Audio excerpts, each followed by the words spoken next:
महादेव जी के भक्तों के लिए सर्वस्व ये शिव महापड़ा ग्रंथ है। कोई कहे मैं शिव जी का परम भक्त हूँ और कभी उसने शिव महापुराण खोला भी नहीं। कोई कहते कि मैं महादेव जी का परम भक्त हूँ, कभी उसने शिव महापुराण ग्रंथ का श्रवण नहीं किया। वो कैसे कह सकता है कि मैं शिव भक्त हूँ? शिव भक्तों के लिए श्रेष्ठ मार्गदर्शन करने वाला ग्रंथ शिव महापुराण है। कई लोग होते जिनको शिव जी के बारे में कुछ भी पता नहीं होता, लेकिन दावा करते कि हम शिव भक्त हैं। महादेव के भक्तों के लिए दुनिया की सारी संपत्ति शिव महापुराण है। शिव के भक्तों के लिए सारा खजाना शिव महापुराण ग्रंथ है। इसलिए कहा पठन करे, वांचन करे अथवा श्रवण करे, उसको क्या कहा? भक्तिमान नर सतमान। वो भक्ति से सम्मानित हैं और नरों में श्रेष्ठ है। सतमह मतलब श्रेष्ठ, नरों में उत्तम। कितनी सुंदर बात की है। और कहा जीवन की आकांक्षा को पूर्ण करने के लिए प्रयत्न पूर्वक इस ग्रंथ का श्रवण करना चाहिए। इस श्लोक में पहली बार बोल रहा हूँ और कोई कथा में हमने ये श्लोक नहीं लिया है, जो कि हमारा एक नियम रहते। इस कथा में जो श्लोक गाए वो दूसरी कथा में कभी छूट जाते हैं, और दूसरी कथा में छूट गया तो उसके बाद जो कथा कर इसमें ले ले, क्योंकि इतना बड़ा ग्रंथ है तो एक कथा में सब कुछ कभी नहीं आ सकता। कोई कह मैं 7 दिन में, 9 दिन में, 11 दिन में शिव महापुराण कथा पूर्ण करो, ये गलत है।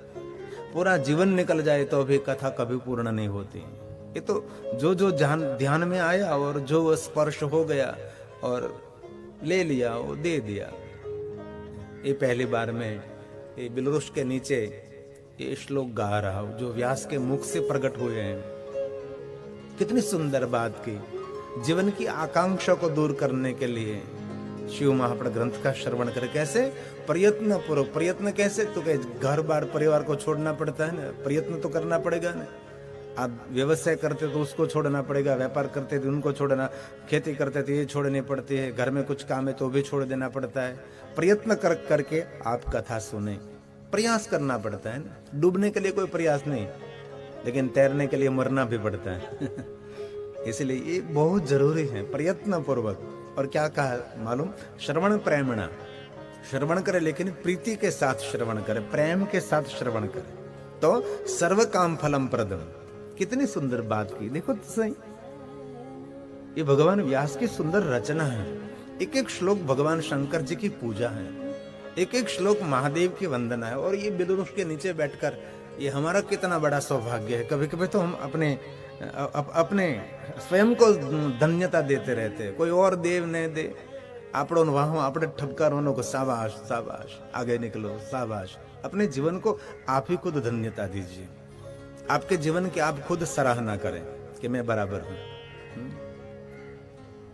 हमारा स्वभाव क्या है कि हम दूसरों के पास से सराहना की इच्छा रखते हैं कि ये मेरी सराहना करे, वो मेरी प्रतिष्ठा करे, सम्मान करना है। आप खुद आपकी प्रतिष्ठा करें, आप खुद आपका सम्मान करें, आप खुद आपके जीवन को शाबाशी दीजिए। कभी आपके सामने किसी ने क्रोध कर दिया और बहुत बुरे शब्द सुना दिए और आप मौन रह गए, कुछ भी नहीं, तब आपके जीवन को आप खुद शाबाशी दीजिए कि वाह, तेरी सहन शक्ति को मैं धन्यता देता हूँ। लेश मात्र तूने सामने से क्रोध नहीं किया और कोई प्रतिसाद नहीं दिया, कोई प्रतिकारक कोई शक्ति का प्रयोग भी तूने नहीं किया, तू धन्य है। अपने जीवन को धन्यता दीजिए। जीवन ऐसे निर्माण करे, दूसरों की धन्यता की कभी अपेक्षा नहीं रखनी चाहिए। दूसरे व्यक्ति आपको पुष्प का हार पहने, आप खुद पहन लीजिए। आपके जीवन को आप खुद सम्मानित करें। आपके जीवन का आप खुद सम्मान कब कर सकेंगे? आपका जीवन आपकी दृष्टि में श्रेष्ठ होना चाहिए। दूसरों की दृष्टि में आप गिर गए तो आप कभी खड़े हो सकते हैं, लेकिन आपकी स्वयं की दृष्टि में आप जो गिर गए तो कभी खड़े नहीं हो सकते। इसलिए आपकी दृष्टि में आपका जीवन श्रेष्ठ और ऊंचा होना चाहिए। ये बात कही है, बहुत सुंदर बात है। आकांक्षा पूर्ण करने के लिए, अपेक्षाओं पूर्ण करने के लिए, जीवन की आशाओं को पूर्ण करने के लिए कथा का श्रवण करें प्रेम के साथ, कामनाओं को पूर्ति के लिए। ये मैं नहीं कह रहा हूं, भगवान व्यास बोलते हैं। तस्मात् सर्व प्रयत्नेन कांक्षितं पठनं नृभिः तथास्य श्रवणं प्रेम्णा सर्व काम फलप्रदम् सर्व काम फलप्रदम्। जीवन की सभी कामना को पूर्ण करने के लिए ये भगवान व्यास जी ने कहा है कि प्रेम और आदर के साथ शिव महाप्र ग्रंथ का श्रवण करे। मनोकामना को पूर्ण करने के लिए सर्व काम फलम प्रदम, कामनाओं को पूर्ण करने के लिए जरूर पुरुषार्थ भी करना चाहिए, बहुत मेहनत भी करनी चाहिए। लेकिन यहाँ भगवान व्यास ने कहा कि आपका पुरुषार्थ तब सार्थक होगा जब आप आध्यात्मिक बनेंगे, आपका चित्त परमात्मा के चरणों में समर्पित होना चाहिए।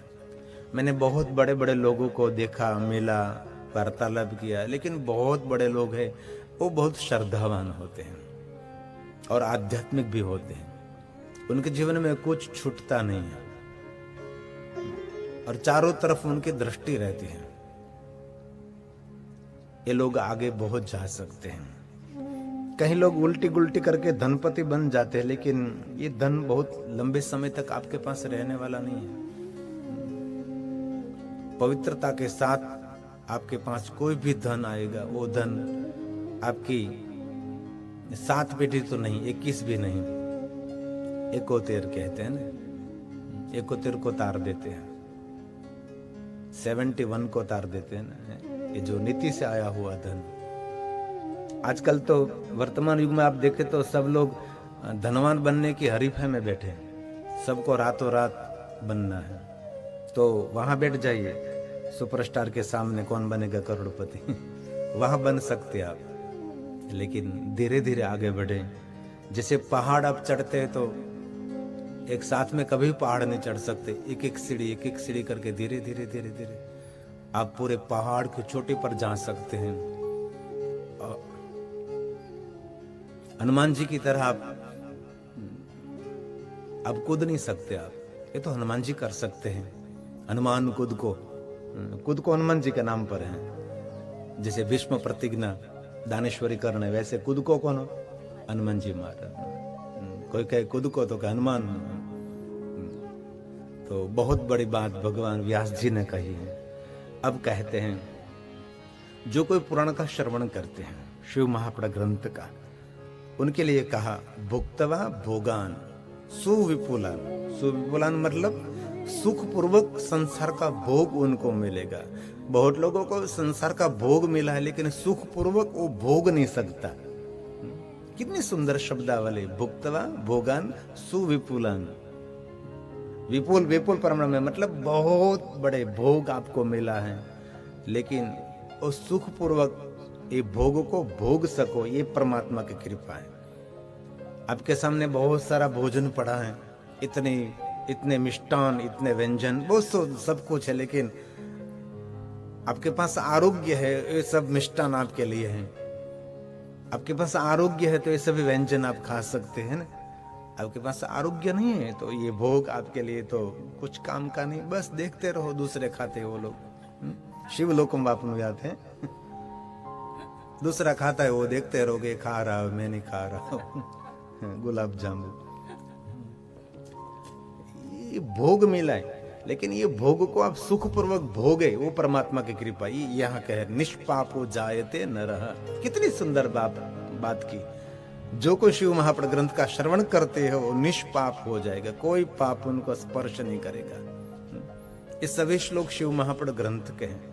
कई लोग कहते हैं बहुत श्लोक मैं बोलता हूं, लेकिन ये श्लोक हमारे बात का आधार है, सर्व सिद्धांत है, निष्पन्नम। ऐसी कोई कल्पित, कोई बनी बनाई हुई, कोई उपजी हुई बात मैं नहीं कहता। ये शिव महापुराण ग्रंथ की बात है। एक एक श्लोक मेरे भगवान व्यास जी की साधना है, ये भगवान व्यास का प्रसाद है। जो भगवान महादेव की कथा का श्रवण करते हैं वो शिवलोक के अधिकारी है। ये भगवान व्यास जी ने कहा है, सुनो पुराण श्रवणाच शंभो शंभोर निष्पापो जायते नरः भुक्तवान् भोगान् सुविपुलान् शिवलोकं वाप्नुयात् शिवलोकं वाप्नुयात्। वो भगवान महादेव के लोक का अधिकारी बनेगा और शंकर जी का लोक एक बार मिलेगा, फिर उनको मृत्यु लोक में आने की कोई आवश्यकता नहीं रहती। और बहुत मैं आदर करता हूं मेरे महादेव जी के भक्तों को, और जिनके कुलदेव भगवान शंकर है, जिनके इष्ट देव भगवान महादेव हैं, समझो उनका जीवन तो सफल ही सफल है। बहुत बड़े गौरव की बात है। जिनके कुल देवता भगवान शंकर हैं, जिनके कुल की परंपरा में भगवान महादेव हैं, और जिनको भगवान शंकर के प्रति आदर हो गया है, उसका आदर सभी देवता करते हैं। इसलिए आपके जीवन को आप जगाओ और आगे बढ़ो। आप बहुत कुछ कर सकते हो, भगवान शिव जी को साथ में रखिए आप। अब एक श्लोक में भगवान व्यास जी ने बहुत बड़ी बात की है, सुनने जैसे और याद रखने जैसी है। ये भगवान व्यास की महानता है। इनमें कहा है, जो कोई शंकर भगवान की कथा, शिव महापुराण कथा का श्रवण करते हैं, अथा शिव कथा का कीर्तन, कीर्तन मतलब गाते हैं, जो हम श्लोक है ना वो गाते हैं, वो मैं बोलता हूँ, वो आप सुनते हैं। कोई कथा का कीर्तन करते हैं अथवा कोई श्रवण करते हैं, उनके लिए कहा है, उनके चरण की रज ए तीर्थानी ए मुनियों विदुः। मुनियों ने कहा, प्राचीन मुनियों ने कहा, भगवान व्यास ने कहा ये बात मेरी नहीं है। देखो व्यास की कुशलता देखो, ये बात मेरी नहीं है, ये मुनियों ने कहा है। प्राचीन महात्माओं ने, जो ऋषि मुनि हुई, उसने कहा कि जो शंकर भगवान के कथा का श्रवण करते हैं, महादेव की कथा का जो कीर्तन करते हैं, उनके चरण की रज ये तीर्थ तुल्य है। कितनी बात कही, सुंदर बात। और कहा ये सभी बात मुनियों विदुः, ये सब प्राचीन महात्माओं ने कहा, पहले के संतों ने, ऋषि मुनियों ने कहा है, ये मैं आपको सुना रहा हूं। भगवान व्यास ने कितना ध्यान रखा है। और पहले भी एक श्लोक आया था ना कि जो शंकर भगवान की कथा का श्रवण करते हैं वो तीर्थ का प्रतीक है। महादेव की कथा का जो श्रवण करते हैं ये स्वयं शंकर जी का स्वरूप है, ये महादेव का स्वरूप है। ये बहुत बड़ी बात है।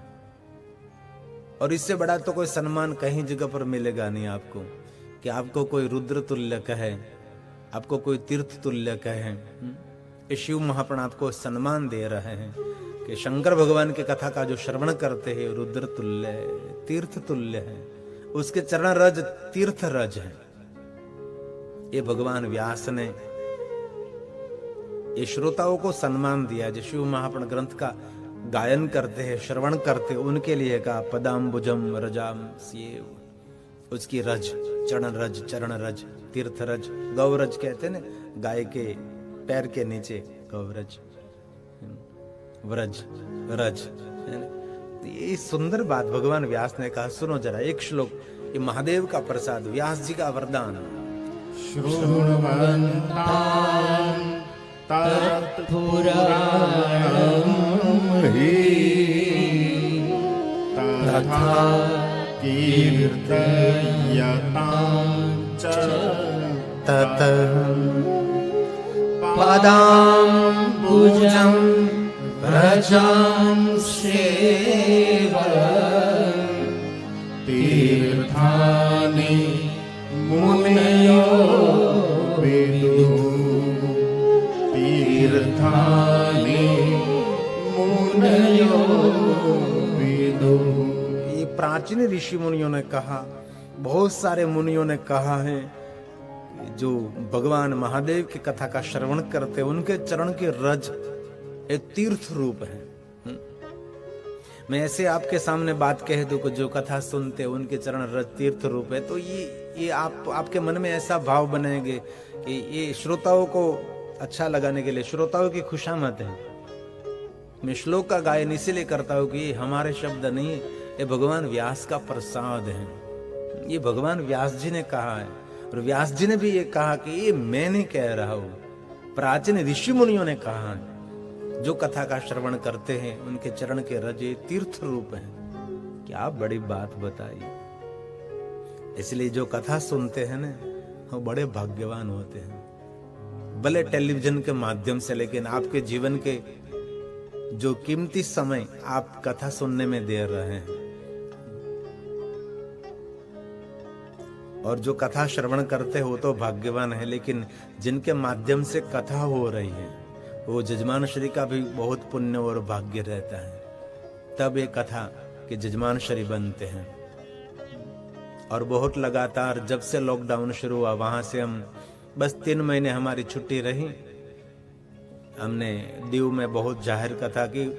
पंचनाथ गंगेश्वर महादेव जहाँ 5 लिंग थे, दीव में हमने कथा की बहुत बड़ी। और जो पोर्टुगल निवासी थे ना, पोर्टुगल, हाँ, और ये कथा पूर्ण करके हम अफ्रीका गए, और वहां भी बहुत बड़ी संख्या में सबने लाभ लिया। अफ्रीका कथा पूर्ण हुई और लॉकडाउन शुरू हो गया और दुनिया पूर्ण बंद हो गई। और 3 महीना हम बैठे रहे, कुछ भी नहीं देखा, कब क्या करेंगे। हमारे अश्विन भाई पटेल ने सुझाव दिया कि आप ऑनलाइन कथा का प्रारंभ करें, और कर दिया। 51 दिन तक लगातार कथा की, बाद में 58 दिन 2 समय कथा की, और बाद में हम 63 दिवस 63 लगातार रोज हम शिव महापुण कथा आपके निवास स्थान तक पहुंचाते रहेंगे। और ये 63 दिन कथा पूर्ण होने के बाद 25 दिन की छुट्टी रखेंगे और 30 दिन का कार्यक्रम कथा करेंगे हम, जो महाशिवरात्रि निमित्त है। तो बहुत मैं आदर के साथ कहता हूँ, इस कथा महाशिवरात्रि निमित्त कथा में आप स्वयं जरूर जजमान बने आप, क्योंकि आपके जजमान बनेंगे तो कथा ये हम गाते रहेंगे। क्योंकि हम इतनी जवाबदारी तो नहीं ले सकते, क्योंकि कथा के माध्यम से ये पूरा शिवालय का काम चल रहा है, और ज्यादातर काम धीरे धीरे पूर्ण भी हो रहा है। और इतनी बड़ी गौशाला, इतना बड़ा बिलवृक्ष का जंगल है, तो इसमें आप योगदान दे सकते हैं। आपके माता पिता के नाम पर बिलवृक्ष लगा सकते हैं, और भूमि दान कर सकते हैं वृक्ष लगाने के लिए। जो पास में जो होती ये जमीन हम लेने का प्रयास करते, लेकिन अभी कोई जजमान नहीं है, तो कोई जजमान मिलेंगे तो जरूर इनमें भी बिलवृक्ष ही लगाएंगे। क्योंकि अब तो 30,000 के आसपास बिलवृक्ष हैं, बहुत बड़ी संख्या नहीं, 1 लाख तक मुझे पहुंचाना है, पूरे भारत में नहीं है। और इस शिवालय बिलवृक्ष के जंगल में रहेगा। ये जो अभी टेलीविजन में देखते हैं, हमने पत्थरियाल जमीन में लगाए, बहुत मेहनत की है। ये वृक्ष बड़ी मेहनत से होता है, जल्दी नहीं होता। और इसके आसपास की थोड़ी सी जमीन हम ले लेंगे तो और जंगल बढ़ जाएगा। तो आप जरूर भूमि दान कर सकते हैं, और आपने दी हुई जमीन में बिलवृक्ष लगाएंगे। और मुझे आशा है कि आप सब जरूर इसमें कार्यरत रहेंगे। और इतना सुंदर एक शिवालय हमारे गुजरात में सोमनाथ महादेव का शिवालय निर्माण हुआ, बाद में भव्य दिव्य शिवालय, इतना बड़ा शिवालय किसी ने निर्माण नहीं किया। और आप सबके सहयोग से, मेरे श्रोताओं के सहयोग से, आप जैसे पुण्यवान लोगों के साथ और सहयोग से इस शिवालय निर्माण हो रहा है। हजारों साल तक ये धरती पर रहेगा और महादेव के भक्तों के श्रद्धा का केंद्र बनेगा। ये हमारा जन्म स्थान है, वहां हम जन्मे और बड़े हुए। ये भूमि है, और छोटा सा पहले तो था चूने से बना हुआ, और ऐसे ही पत्थरों से बना हुआ था। इस जगह पर हम पूरा पत्थर से बना रहे हैं। तो आप जरूर इसमें भाग लीजिए और महाशिवरात्रि कथा में जरूर जजमान बने। जल्दी संपर्क करें आप, तो आपकी व्यवस्था हो सकती है। तो बहुत भाग्यवान होते जो शिव कथा के जजमान श्री होते। गए साल हमने यहाँ से वडोदरा हरणी गांव में से कथा का प्रारंभ किया था, और इस कथा के जजमान और आयोजक हमारे सुरेश भाई पटेल, अंसाबेन पटेल, तेजस पटेल ही थे। बहुत बड़े रूप में कथा हुई थी, बहुत बड़े रूप में। अब तो हम उसके घर में बैठकर कथा करते हैं, ये उनका निवास स्थान है। यहाँ कोई जाहिर कथा कोई नहीं, ये जो बैठे मंडप में वो सब सुरेश भाई के परिवारजन हैं।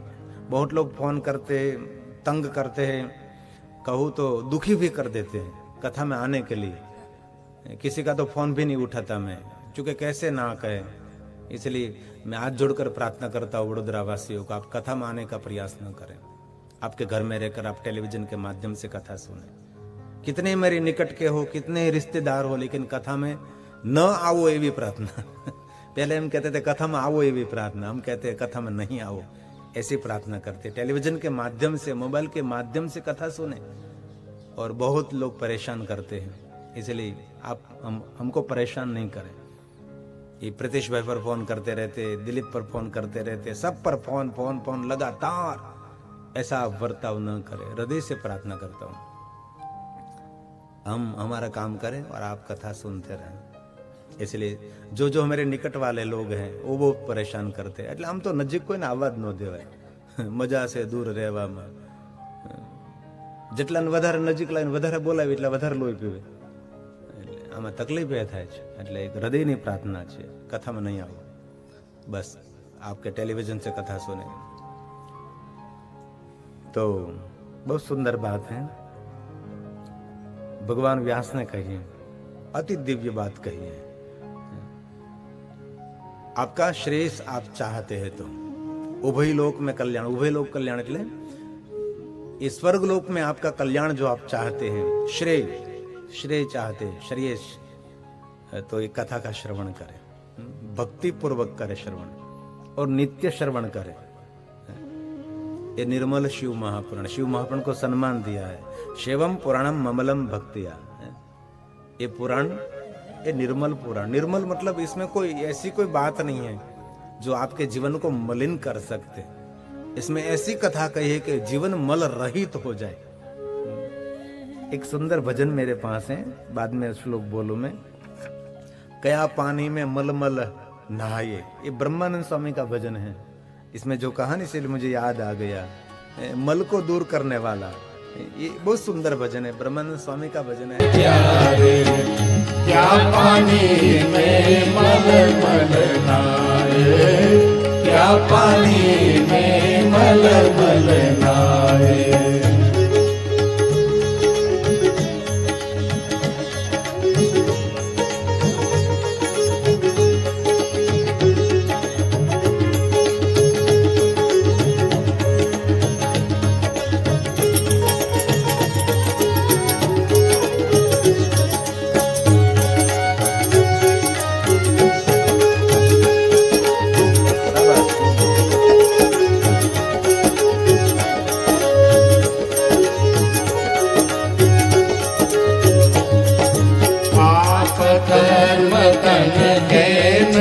छोड़े पाप कर्म तन के नहीं छोड़े, कैसे हो ये सुधार प्यारे, कैसे हो ये सुधार प्यारे।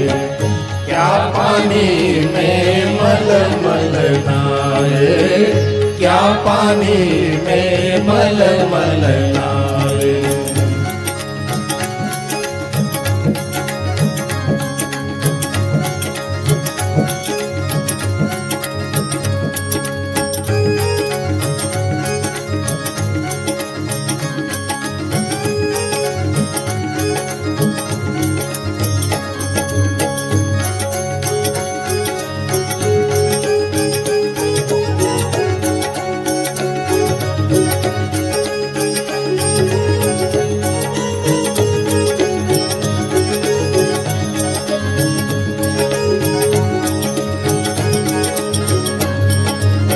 सत्संगत तीरथ जल निर्मल, सत्संगत तीरथ जल निर्मल, नित उठ गोता मार प्यारे, नित उठ गोता मार प्यारे।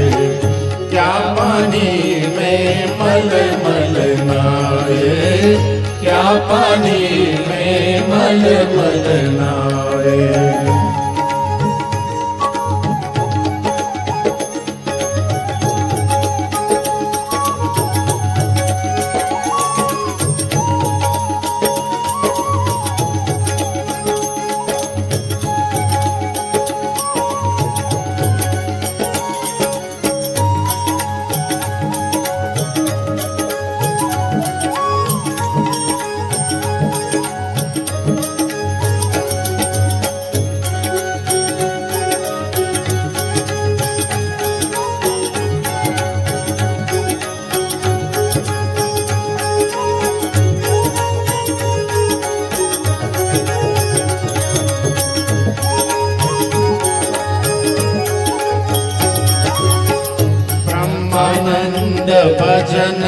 कर हरि के, ब्रह्मानंद भजन कर हरि के, जो चाहे निस्तार प्यारे, जो चाहे निस्तार प्यारे।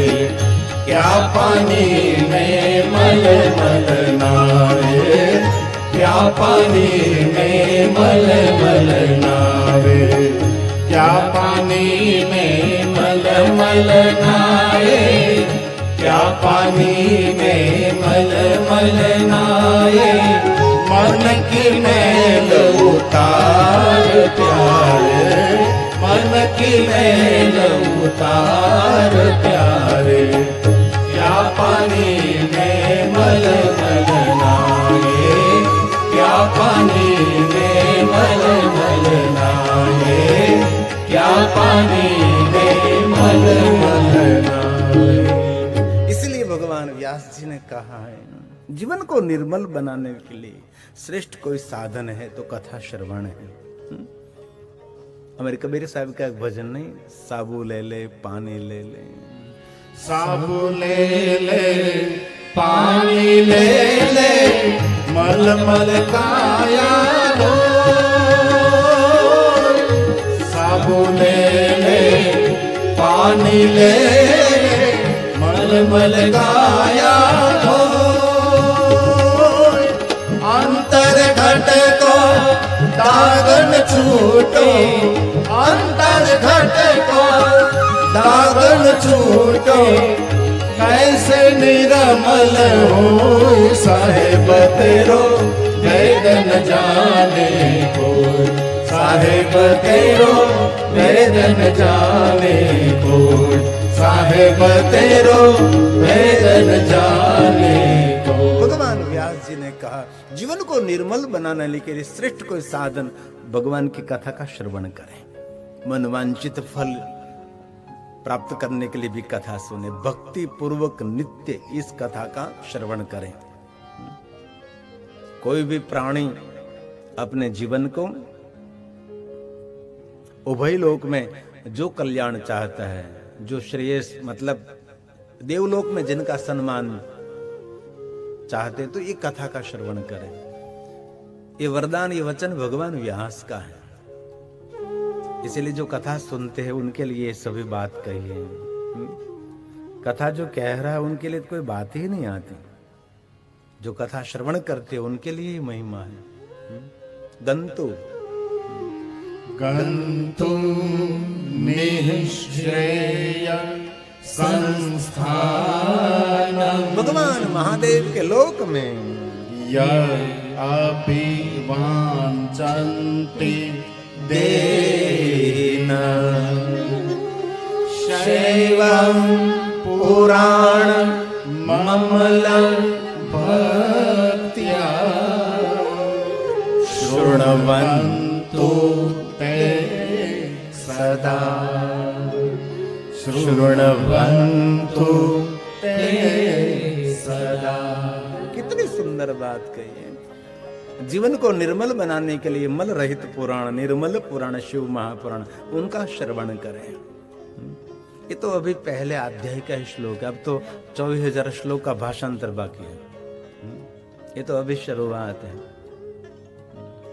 अब एक श्लोक में भगवान व्यास जी बहुत सुंदर कहते हैं, अब पूर्ण शिव महापुराण श्रवण करने के लिए और नित्य शिव महापुराण ग्रंथ का श्रवण करने के लिए समर्थ नहीं है, तो अशक्य है, तो कभी अवसर मिले तो जरूर श्रवण करना चाहिए। इसमें कहा है, ए मुनि श्रेष्ठ महात्माओं, हे शैनक जी, आप नित्य शिव महापुराण ग्रंथ का श्रवण करने के लिए असमर्थ हैं, तो कम से कम 2 घड़ी एक मुहूर्त भी कथा सुननी चाहिए। पहले तो एक शब्द दे दिया इसमें नित्य शिव कथा का। जब भगवान विष्णु जी ने नारद जी को कहा था कि नारद जी आप नित्य शिव महापुराण कथा का श्रवण करें, नित्य मतलब उसका अर्थ यह है कि सदा, सदा मतलब रोज कथा का श्रवण करे, रोज करे, नित्य करे। और ऐसा तो भाग्य सबका नहीं होता कि रोज कथा का श्रवण करें, लेकिन अब तो कर सकते। कैसे कर सकते हैं?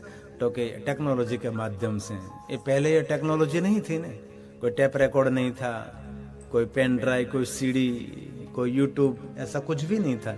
इस दुनिया को याद तो करो, घर में टेलीफोन भी नहीं था। इस समय को तो याद करे जरा, कैसा समय होगा हो। किसी के घर में टेलीविजन भी नहीं था ना। गांव में एक दो व्यक्ति थे, ब्लैक एंड व्हाइट टेलीविजन रखते थे, और ये एक वेत ऊंचो हालतो है गांव में। आना घरे black and white Ramayan serial जरा આવતી ત્યારે ખબર ને આમ પગે લાગવું પડતું, ભાઈ બેહવા દે ફળિયામાં બેસું પણ જોવા દેતો એ બ્લેક એન્ડ વ્હાઇટ ટીવી આ તાળું મારી દેતા હતા ઘણા લોકો હતા, ફળિયામાં ટીવી મૂકી દેતા, બધા લોકો જોતા હતા બ્લેક એન્ડ વ્હાઇટ ટીવી। એક બેન રાતના 1 વાગ્યા સુધી ટીવી જોતા હતા, તો કોઈ પૂછું કે 1 વાગે હું તો કે ઝરમરિયા જોઉં છું। पहले तो रात्रि में टेलीविजन बंद हो जाता था, अमुक समय खुलता था स्टेशन, अमुक समय बंद हो जाता था। अब तो 24 घंटे कभी भी देखो आप टेलीविजन शुरू करो, कितने टेक्नोलॉजी की शोध हुई है। 24 घंटे आपको जो चाहिए वो सुन सकते हैं। अब नित्य कथा सुनना ये संभव है, लेकिन यहाँ कहा कि आप नित्य न सुन सके तो एक मुहूर्त तक कथा सुने आप। एक मुहूर्त मतलब 2 घड़ी, एक मुहूर्त मतलब 1.5 घंटे। चौघड़ियों जेने कहेवाय ने 1.5 कलाकनो ने चौघड़ियों, आम तो बस एक मुहूर्त कथा सुने, लेकिन सुने जरूर, ऐसा भगवान व्यास ने कहा है। सदा श्रोतो यद्यशक्तो अशक्तो भवेत् स मुनि। हे श्रेष्ठ महात्माओं, आप नित्य कथा श्रवण करने के लिए अशक्य है तो नियतात्मा प्रतिदिन रोज नित्य शृणुयात् वा मुहूर्तकम्, शृणुयात् वा मुहूर्तकम्। आप प्रतिदिन 1 मुहूर्त कथा सुने बस, लेकिन रोज सत्संग जरूर करना चाहिए। जैसे शरीर को बलवान बनाने के लिए, रुष्ट पुष्ट रखने के लिए आप रोज भोजन करते हैं, ऐसे आत्मा को बलवान और पुलकित रखने के लिए, आनंदित रखने के लिए जरूर सत्संग करना चाहिए। इसलिए कहा भगवान व्यास जी ने प्रतिदिन 1 मुहूर्त में कथा, 1 मुहूर्त सुने आप बस। घंटे 2 घंटे 1.5 घंटे कथा जरूर सुने। और बाद में भगवान व्यास जी ने कहा ये भी आपसे न हो सके तो, प्रतिदिन न हो सके तो पवित्र मास में जरूर कथा श्रवण करें। जब पवित्र श्रावण मास आया था तो लगातार हमने शिव महापुराण कथा का गायन किया था। अब पुरुषोत्तम मास गया तो इसमें भी हमने भगवान महादेव जी की कथा का गायन किया था। इसलिए इस शिव महापुराण में भगवान व्यास ने कहा है पूर्ण मासादिशु। पूर्ण मासादिशु मतलब विशेष कोई पवित्र मास हो, ये माक्षर मास, ये पवित्र श्रावण मास, उसकी अधिक महिमा कहते हैं ना। तो पवित्र मास में जरूर कथा का श्रवण करना चाहिए। और हम कितने भाग्यवान हैं, अब तो वर्ष का प्रारंभ हो रहा है। एक कार्तिक मास में, वर्ष के प्रारंभ में हम सब भगवान शंकर जी की कथा सुन भी रहे और गा भी रहे हैं। तो भगवान व्यास ने कहा आप पवित्र मास में जरूर शिव महापुराण कथा का श्रवण करें। प्रतिदिन जो अशक्य है तो अशक्तो मतलब आपके जीवन में ऐसी शक्ति नहीं है, तो पवित्र मास में, तो पवित्र श्रावण मास, पुरुषोत्तम मास, इस दिन जरूर भगवान की कथा सुननी चाहिए, ऐसा व्यास जी का मानना है। एक श्लोक, यदि प्रतिदिनं श्रोतुम् अशक्तो मानवो भवेत्। कोई भी मानव प्रतिदिन कथा सुनने में अशक्त है तो पुण्य मासादिषु मुने शृणुयाच्च शिव पुराणकम्, शृणुयाच्च शिव पुराणकम्। शिव महापुराण कथा का श्रवण करे पुण्य मास में। पुण्य मास मतलब पवित्र मास में। हे मुने, हे महात्माओं, आप कोई पवित्र मास में विशेष प्रकार से कथा का श्रवण करें। और अब बहुत बड़ी बात कह रहे हैं भगवान व्यास जी। बहुत सारी बात शिव पुराण में, इसमें थोड़ा थोड़ा रोज में वहां से लेकर आता हूं और आपको सुनाता रहता हूं। और क्या कहा मालूम, एक मुहूर्त कथा न सुन सके तो, ये व्यास की उदारता है ना, एक मुहूर्त आप कथा ना सुन सके तो आधा मुहूर्त, और आधे में से भी आधा एक पल के लिए सुने, बहुत ज्यादा ना हो सके तो कितने कितने कितने एक क्षण के लिए कथा सुने। पहले कहा प्रतिदिन पूरे दिन कथा सुने, नित्य सुने, नित्य में से आगे भाई एक मुहूर्त ना हो सके तो आधा मुहूर्त ना हो सके तो एक पल के लिए भी कथा सुने। और एक पल के लिए जो महादेव की कथा सुनते उसके लिए कहा दुर्गति भवे, तो उसकी कभी दुर्गति नहीं होती। एक पल के लिए जो महादेव की कथा सुनते उनके लिए भगवान व्यास जी ने वचन दे दिया, तंते शाम दुर्गति भवेत, कभी नहीं, उसके कभी दुर्गति नहीं होगी। ये श्रवंती पुराणम, ये जो शिव महापुराण ग्रंथ का श्रवण करते हैं उनकी कभी दुर्गति नहीं होती। भले टेलीविजन के माध्यम से आप कथा सुनते हैं, आपके घर में आप टेलीविजन के माध्यम से कथा सुनते हैं, तो आपके घर में भगवान महादेव की आवाज गूंजती है, ये वातावरण पवित्र बनता है, आपके कमरे का वातावरण, आपके घर के वातावरण। और जो वयोवृद्ध जो बुजुर्ग है उनके लिए तो कथा औषधि है ने। 70, 80, 75 કે 90 વર્ષે કાંઈ પછી ફિલ્મનું ગીત કાંઈ જામે નહીં, મજાનું રુચિ જ ન રહે ને, એ ગમે જ નહીં, કોઈ સાંભળતો હોય તેમ ત્યાં આ ક્યાં સાંભળી રહ્યો છે, છોકરાઓ બંધ કરો નહીં કેમ કે એ બધું વૃદ્ધાવસ્થામાં આ જ મીઠું લાગવાનું છે। भले युवानी में नाच कूद कर लो सब कुछ, लेकिन जब बुढ़ापा आएगा, जब काल सामने करकराटी करेगा, तब तो यही याद आएगा। इसलिए मुझे फोन करके बहुत विदेशों में जब वयोवृद्ध जो बुजुर्ग सत्संगी होते वो फोन करके धन्यवाद देते रहते हैं, क्योंकि अभी लॉकडाउन है तो बाहर भी नहीं निकल सकते, मंदिर में भी नहीं जा सकते, तो टेलीविजन के माध्यम से कथा सुनते रहते हैं। देखो आपके घर में टीवी है तो सुबह सुबह में आप टीवी शुरू करते तो आप ये सब धार्मिक चैनल ही खोलते हैं ना, हवार हवार में ढिशुंग ढिशुंग ढिशुंग गमे नहीं, सवार सवार में को आध्यात्मिक चैनल खोल कर बैठते हैं। और अमेरिका धरा धरा पर सुबह में 8 बजे आस्था टीवी में कथा आप देख सकते हैं, सुबह में 8 बजे। वहां क्या होता है, टाइमिंग रख देते और रिकॉर्ड कर लेते, बाद में कथा सुनते हैं। लेकिन सुबह में 8 बजे आप टेलीविजन शुरू करो तो कथा आप देख सकते हैं। तो अभी बहुत मूल बात कही है, उदारता की बात है, एक पल के लिए भी कथा सुने। जो पूरे मुहूर्त आप कथा ना सुन सके तो मुहूर्तम वातदार्धम वातदार्धम अर्धम अर्धम क्षणम च ये शृण्वन्ति पुराणं तन्तेषां दुर्गति भवेत्, तन्तेषां दुर्गति भवेत्। भगवान व्यास ने कहा एक पल के लिए जो भगवान शंकर जी की कथा सुनते हैं उनकी कभी दुर्गति नहीं होगी। हम देखते हैं कहीं लोग अपने मोबाइल में कथा सुनते हैं, ये बड़ी सुविधा है ना, गिरी बापू ऑफिशियल यूट्यूब चैनल खोलो, उसको सब्सक्राइब करो तो आप आपके मोबाइल में आराम से कथा सुनते हैं।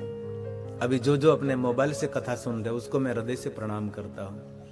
अब तो आप आपके मोबाइल में मुझे देख सकते हैं, लेकिन मैं तो अनुमान करता हूँ कि आप सुन रहे हैं, तो बहुत आपका मैं आदर करता हूँ। मैं देखता हूँ हजारों लोग गिरी बापू ऑफिशियल यूट्यूब चैनल से शिव महापुराण कथा का श्रवण करते हैं, बहुत मैं धन्यवाद देता हूँ। और महादेव को प्रार्थना करो आपके लिए, आप महादेव की कथा सुन रहे हैं, महादेव आपकी जो मन की इच्छा है ये पूर्ण करें। और मैं हृदय से कहता हूँ मैं साधु हूँ, शंकर भगवान आपकी रक्षा करें, आपको सुंदर विचार मिले, सुंदर मार्गदर्शन मिले, जीवन में मान सम्मान प्रतिष्ठा और महादेव की भक्ति आपको मिले। दिल से मैं शंकर भगवान को आपके लिए प्रार्थना करता हूँ। जो अपने मोबाइल में आदर के साथ शंकर भगवान की कथा श्रवण करते हैं उनके लिए मैं बहुत भाव प्रकट करता हूँ, ये बहुत बड़ी बात है। इसमें लाइव कथा आती है ना गिरी बापू ऑफिशियल यूट्यूब चैनल में, कई लोग कथा सुनते सुनते मोबाइल खोल लेते हैं, तो कथा भी सुनते और मोबाइल में भी ये कथा आ सकती है, आपको देख सकते हैं। तो बहुत बहुत मैं धन्यवाद देता हूँ जो मोबाइल में एक कथा सुनते हैं।